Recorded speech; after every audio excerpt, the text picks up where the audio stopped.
ഓം ശാന്തി. ഏകാഗ്രമായി ഞാൻ മസ്തകത്തിൽ പ്രകാശിക്കുന്നു. സ്വസ്വരൂപത്തെ കാണുന്നു. ഞാനൊരു പ്രകാശപുഞ്ചമാണ്. അനന്ത ശക്തിവാൻ ആത്മാവാണ്. ഞാൻ മഹാവീരനാകുന്നു.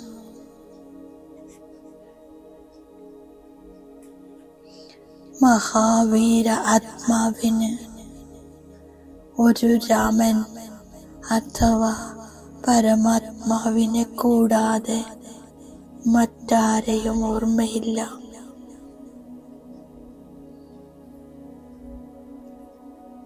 ഒരു ബാബ മറ്റാരുമില്ല. ഈ സ്മൃതിയിലിരിക്കുന്ന ഞാൻ മഹാവീരനാകുന്നു. മസ്തകത്തിൽ സദാ വിജയത്തിന്റെ അവിനാശി തിലകം. മനസ്സിൽ ഒരു അവിനാശി പരമാത്മാ പിതാവിന്റെ സ്മൃതി. വിനാശി ബാബയുടെ സ്മൃതിയിൽ വിജയ തിലകവും അവിനാശിയാണ്. എന്റെ ലോകം തന്നെ ഒരു ബാബയാണ്. സർവസംബന്ധവും ഒരു ബാബയോടാണ്.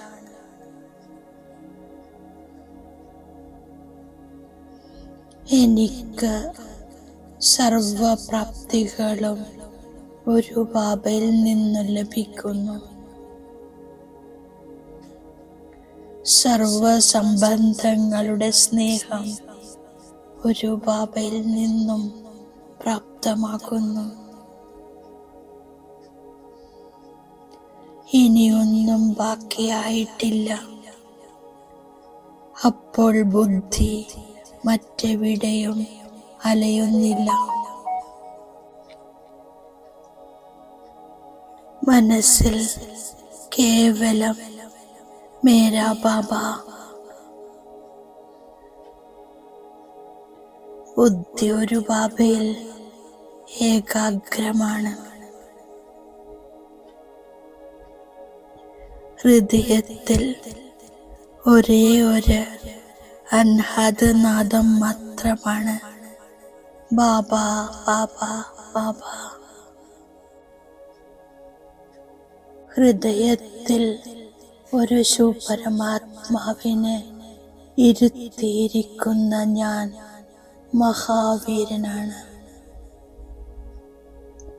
സർവശക്തിവാൻ ശിവപരമാത്മാവിൽ നിന്നും സർവശക്തികളുടെ ബലം പ്രാപ്തമാക്കി മായയുടെ മേലെ വിജയിക്കുന്ന ഞാൻ മഹാവീര ആത്മാവാണ്. ഞാൻ ജ്ഞാനരത്നങ്ങൾ സഞ്ചിയിൽ നിറച്ച് ദാനം ചെയ്യുന്നു. മറ്റുള്ളവർക്ക് വഴി കാണിച്ചു കൊടുത്ത് ആശീർവാദങ്ങൾ നേടുന്നു. ഞാൻ ശിവബാബയെയും ചക്രത്തെയും ഓർമ്മിക്കുന്നു. ഹൃദയം ബാബയുടെ ഓർമ്മയിൽ ശീതളമാകുന്നു. ഞാൻ സ്വയം ചെക്ക് ചെയ്യുകയാണ്. എന്നിൽ എത്രമാത്രം ദൈവിക ഗുണങ്ങളാണുള്ളത്. ഒരു ബാബയോട് എത്രമാത്രം സ്നേഹമുണ്ട്. ഞാൻ യോഗത്തിലിരുന്ന് മുള്ളിൽ നിന്നും പുഷ്പമായി മാറുന്നു. അനേകം മുള്ളുകളെ പുഷ്പമാക്കുന്നവർ മാത്രമാണ് സത്യമായ സുഗന്ധം നിറഞ്ഞ പൂക്കൾ. അനന്യരായ കുട്ടികൾക്ക് സദാ സ്മൃതിയുണ്ടാകും. നമുക്കു വേണ്ടി വീണ്ടും സൂര്യവംശി ചന്ദ്രവംശി രാജധാനി സ്ഥാപിതമായി കൊണ്ടിരിക്കുകയാണ്. എനിക്ക് പ്രാണൻ നൽകുന്ന ബാബയെ കിട്ടിയിരിക്കുന്നു. ബാബയെ കൂടുതൽ സ്നേഹിക്കുമ്പോൾ കൂടുതൽ ആകർഷണവും ഉണ്ടാകുന്നു. ബാബയെ ഓർമ്മിക്കുന്നതിലൂടെ ഇരുമ്പിൽ നിന്നും തുരുമ്പിളകിപ്പോകുന്നു. അപ്പോൾ കാന്തത്തിലേക്ക് ആകർഷിക്കപ്പെടുന്നു. ബാബ പറയുകയാണ്, സുദർശന ചക്രധാരിയാകൂ. മറ്റുള്ളവരുടെ മംഗളം ചെയ്യുന്നതിലൂടെ എന്നിൽ പ്രകാശം നിറയുന്നു. പരിധിയില്ലാത്ത ബാബയെപ്പോലെ മറ്റാർക്കും പഠിപ്പിക്കാൻ കഴിയില്ല. ഇപ്പോൾ ഈ പഴയ ലോകത്തെ മറക്കുന്നു. ബുദ്ധി ശാന്തിധാമത്തിലേക്കും സുഖധാമത്തിലേക്കും കേന്ദ്രീകരിക്കുന്നു. ബാബയെ ഓർമ്മിച്ച് ബാബയുടെ അടുത്തേക്ക് പോയിക്കൊണ്ടിരിക്കുന്നു. അത് പാവന ആത്മാക്കളുടെ വീടാണ്. ഞാൻ 5 തത്വങ്ങളെയും സമ്പത്തായി സ്വീകരിച്ചിരുന്നു. അതിനാൽ 5 തത്വങ്ങളും ഇവിടെ തന്നെ ഇരിക്കാൻ എന്നെ പ്രേരിപ്പിക്കുന്നു. ശരീരത്തോട് മമത്വമുണ്ടാകുന്നു. സത്യയുഗത്തിൽ ശരീരം യോഗശക്തിയിലൂടെ ഉണ്ടാകുന്നതാണ്. സതോ പ്രധാന പ്രകൃതിയായതിനാൽ 5 തത്വങ്ങൾ ആകർഷിക്കുന്നില്ല. സുഖധാമത്തിലേക്ക് പോകാനായി ഞാൻ ഒരു ബാബയെ മാത്രം ഓർമ്മിക്കുന്നു. വിചാരസാഗര മഥനം ചെയ്യുന്നു. ഡ്രാമയുടെ രഹസ്യം ബുദ്ധിയിൽ വെക്കുന്നു. ബാബയെ ഓർമ്മിക്കുന്നു. ബാബ സംരക്ഷിക്കുന്നു. ഞാൻ ദൃഷ്ടി ശരീരത്തിലേക്ക് പോകാതെ ശ്രദ്ധിക്കുന്നു.